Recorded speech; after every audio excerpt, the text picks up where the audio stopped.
Dear students of class 12 biology, आज का lecture 14 है और आज का जो टॉपिक है वो पॉलन ग्रेन से ही रिलेटेड है। पॉलन ग्रेन से रिलेटेड कुछ इंपॉर्टेंट टॉपिक्स हैं, उसका डिस्कस हम लोग आज करेंगे। तो जो पहला पॉइंट है यहाँ पे हमने मेंशन किया है वो पॉलन एलर्जी है। बहुत सारे प्लांट्स ऐसे होते हैं और मोस्टली प्लांट की हम बात करते हैं तो एनिमोफिलस प्लांट। अब ये एनिमोफिलस प्लांट क्या होता है, मीन्स ऐसे प्लांट जिनके अंदर पॉलिनेशन प्रोसेस जो होता है वो बाई विंड होता है, हवा के हेल्प से होता है पॉलिनेशन प्रोसेस, तो उनको हम एनिमोफिलस प्लांट कहते हैं। और इनके जो पॉलन ग्रेन होते हैं वो लाइट वेट होते हैं, मतलब कि इनका वजन बहुत ही हल्का होता है और ये आसानी के साथ जो है वो एयर के साथ एक प्लेस से दूसरे प्लेस पे जा सकते हैं।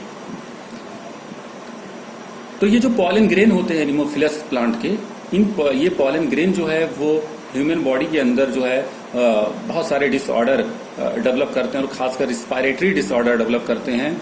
और ये रिस्पायरेटरी डिसऑर्डर अस्थमा और ब्रोंकाइटिस टाइप का होता है।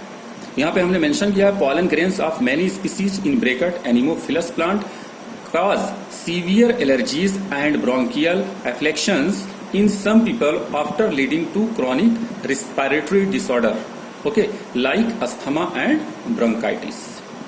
अब ये हमने यहाँ पे पॉइंट नंबर 1 जो है वो प्लांट का नेम यहाँ पे मेंशन किया है। पार्थिनियम और कैरेट ग्रास होते हैं जिनके पॉलन ग्रेन बहुत हल्के होते हैं, यानी ये एनिमोफिलस प्लांट होते हैं। और ये पार्थिनियम और कैरेट ग्रास जो है वो इंडिया में वीट के साथ आए थे। जो वीट था वो फॉरेन कंट्री से आया था, तो उसी के साथ में ये प्लांट आ गए थे।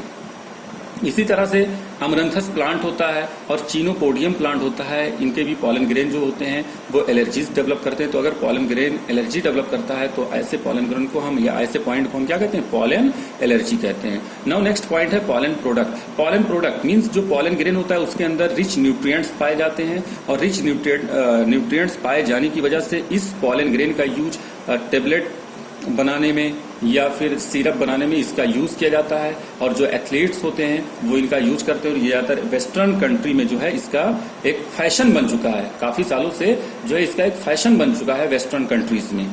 ठीक है, यहाँ पे हम एनसीईआरटी बुक जो है उसमें देखते हैं पॉलन प्रोडक्ट। यहाँ पे देखिएगा, now look, pollen grain are rich in nutrients, okay, it has become a fashion in recent years to use pollen tablet as food supplements।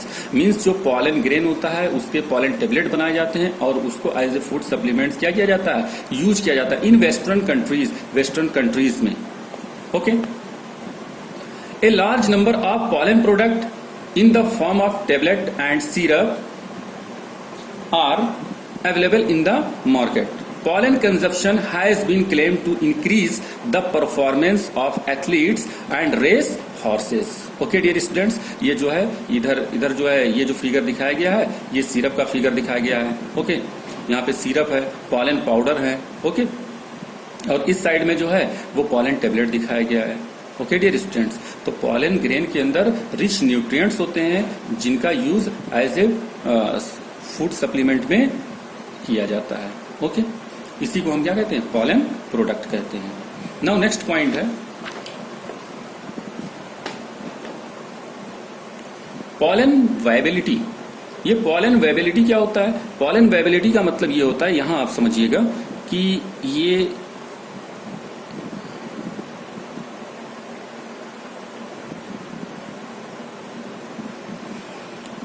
Pistil हमने ड्रा किया, इस पिस्टिल के स्टिग्मा पार्ट पे कोई pollen grain आता है। Okay, जब ये पॉलन ग्रेन आता है तो जितने टाइम में ये पॉलन ग्रेन अपने पॉलन से या अपने जर्म पोर से पॉलन ट्यूब रिलीज करता है उसी टाइम को हम क्या कहते हैं, पॉलन वायबिलिटी कहते हैं। ठीक है, तो यहां पे हमने लिखा है the period for which the pollen grains retain the ability to germination leading on the stigma is called pollen viability.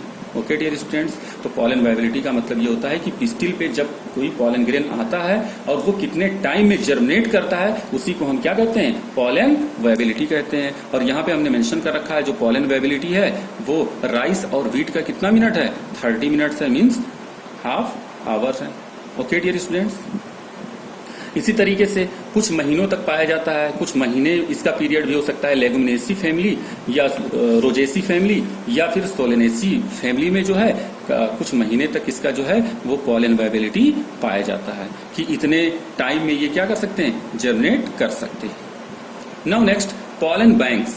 ये पॉलन बैंक्स का मतलब क्या होता है? पॉलन बैंक्स एक ऐसा प्लेस होता है जहां पे पॉलन ग्रेन को प्रिजर्व किया जाता है काफी टाइम तक, कि फ्यूचर में उस पॉलन ग्रेन का हम यूज कर सकें, उसके थ्रू हम जो है वो फर्टिलाइजेशन प्रोसेस या पॉलिनेशन प्रोसेस परफॉर्म कर सकें। और ये वर्क जो होता है वो प्लांट ब्रीडिंग में होता है, मतलब एक न्यू वैरायटी प्रोड्यूस करने के लिए हम पॉलन ग्रेन को प्रिजर्व करते हैं फॉर फ्यूचर, भविष्य के लिए। तो यहाँ पे हमने मेंशन किया है पॉलन बैंक।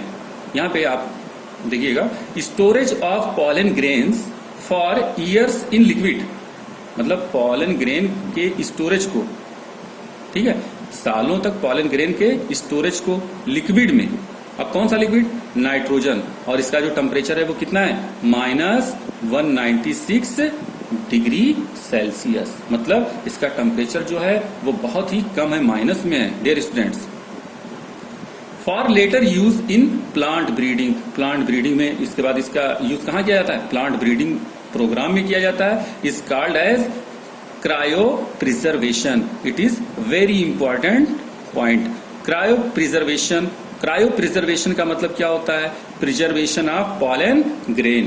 ध्यान रखिएगा, प्रिजर्वेशन ऑफ पॉलन ग्रेन को ही हम क्या कहते हैं? क्रायो प्रिजर्वेशन कहते हैं। और जिस लिक्विड में किया जाता है वो लिक्विड कौन सा होता है? नाइट्रोजन लिक्विड होता है डियर स्टूडेंट्स। और इसकी जो टेम्परेचर होती है वो कितना होती है? -196 degree Celsius. Okay dear students, These centers for storage of pollen are called pollen banks। और ऐसे सेंटर जहां पे पॉलन ग्रेन को स्टोर किया जाता है उसे हम क्या कहते हैं? पॉलन बैंक कहते हैं। तो डियर स्टूडेंट्स, फर्स्ट पॉइंट क्या था?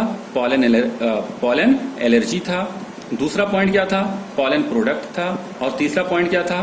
Pollen viability. और फोर्थ एंड लास्ट पॉइंट क्या था? Pollen banks. तो ये 4 पॉइंट जो थे ये पॉलन ग्रेन से रिलेटेड पॉइंट थे और इसको आप जो है वो ध्यान में रखिएगा। ओके डियर स्टूडेंट्स, तो आज के लिए इतना ही डियर स्टूडेंट्स। तब तक के लिए God bless you, thank you.